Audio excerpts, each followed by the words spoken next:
車作りの常識を塗り替える 3D プリンターの技術の研究を行っています。その中でも原料となる金属粉末を研究開発しています。3D プリンターはデータさえあれば金型を使わずに自由な形状の部品を作ることができます。一つの部品の中でここは硬く、ここは柔らかくといったように部位によって強度を変えることができたり、ここはアルミ、ここは鉄といったように素材を変えることもできます。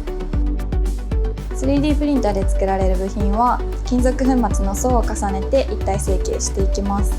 これまで別々に作られていた部品を一体化することで材料を削減でき、軽量化につながります。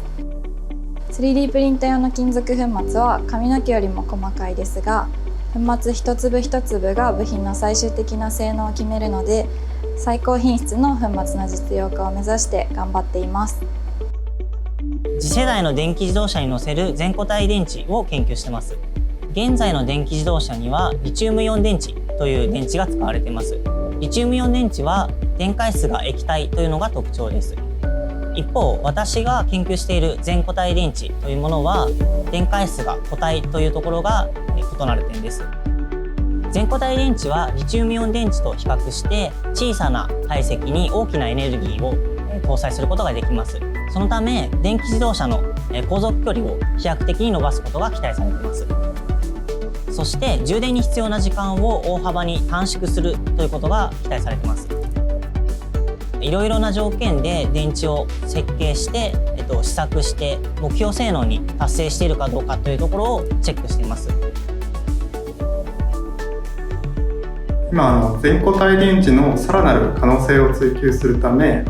日産の若手研究者の海外派遣のプログラムでアメリカのパデュー大学に在籍して研究を行っています。他の研究者たちと電池の内部で何が起きているのか、どのような電池の性能が実現できるのかを解析してシミュレーションを繰り返します。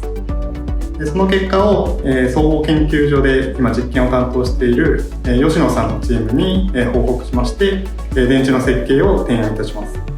それぞれの状況を報告し合ってコミュニケーションを密に取りながら日々研究を行っています。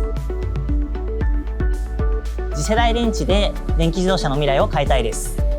海外派遣など若手が挑戦できる場が日産総研には多くあります。他がやっていないことを実用化に向けて本気で取り組めるところも醍醐味だと思っています。